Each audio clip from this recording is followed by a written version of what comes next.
আজকের ভিডিওতে আমরা এমন একটা গল্প শুনব যে গল্প আপনার জীবন বদলে দিবে। হ্যাঁ ভাই, ঠিক শুনছেন। এমন গল্প আপনার লাইফে একটাও শুনেননি, আর শুনে থাকলেও আজকের এই গল্পটা আপনার জন্য একদমই আলাদা। আশা করি যারা গল্প দেখেন বা গল্প শুনেন তারা এই ভিডিওটা শেষ পর্যন্ত দেখবে। তো বেশি কথা না বলে গল্পটা শুরু করা যাক। আজকের গল্পের নাম হারিয়ে যাওয়া বাঁশির সুর। হারিয়ে যাওয়া বাঁশির সুর। প্রথমেই গ্রামের পরিচয়টা দিয়ে নেই। গ্রামে রয়েছে নদী, নালা, খাল, বিল, ধানের ক্ষেত, গরু, ছাগল, শান্তিপূর্ণ জীবনযাপন। আরিফ প্রধান নায়ক, তার মা ও মৃত বাবার স্মৃতি। বাবার বাঁশি পরিবারের একমাত্র সম্পদ। বাঁশি বাজালে গ্রামের মানুষ কাজ পেলে শুনতে আসতো। বাঁশি হঠাৎ হারিয়ে যায়। আরিফ চারপাশে খুঁজে পায় না। গুজব, বাঁশি সাধারণ নয়, এতে রহস্য আছে।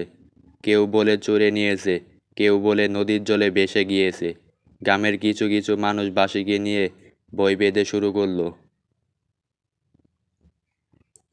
বৃদ্ধ মজিদ চাচা স্বপ্নে বাঁশির কথা বলেন। আরিফ পুরনো আম গাছে নিজে বাঁশি খুঁজে পায়। বাঁশি বাজাতেই অদ্ভুত ঘটনা, কারো চোখে জল, কারো মনে আনন্দ। সবাই ভাবে এই বাঁশি গ্রামের ইতিহাসের সঙ্গে জড়িত। গ্রামের এক বৃদ্ধা জানান, আরিফের বাবা শুধু বাঁশি বাজাতেন না, তার দাদাও এই বাঁশি বাজাতেন।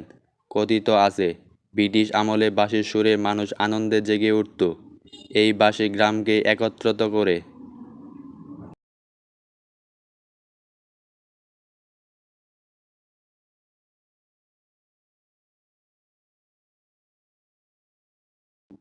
তাই বাঁশি গ্রামের ঐতিহ্যের প্রতীক।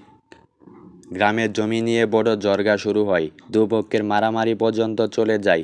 আরিফ বাঁশি বাজালে আশ্চর্যজনকভাবে সবাই শান্ত হয়ে যায়। মানুষ আবার বুঝতে পারে ঐক্যের প্রয়োজন। রাতে ভয়ঙ্কর ঝড় বন্যা হয়, ঘর বাড়ি ভেঙে যায়, মানুষ দিশেহারা হয়ে পড়ে। আরিফ নদীর ধারে দাঁড়িয়ে বাঁশি বাজায়।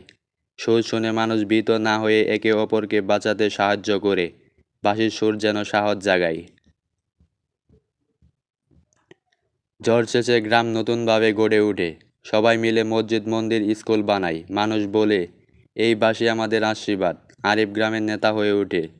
আরিফ বুঝতে পারে বাঁশি আসলে শুধু বাদ্যযন্ত্র নয়, এটা ভালোবাসা, ঐক্য আর সাহসের প্রতীক। সে প্রতিজ্ঞা করে বাঁশি শুধু নিজের জন্য নয়, পুরো গ্রামের জন্য বাজাবে। তো আজকের গল্পটা এখানেই শেষ। এই গল্পটা কেমন লাগলো, এবং আপনি যদি ক্রিকেট প্রেমী হয়ে থাকেন তাহলে অবশ্যই অবশ্যই এই চ্যানেলটা সাবস্ক্রাইব করবেন, একটা লাইক দিয়ে পাশে থাকবেন। ধন্যবাদ।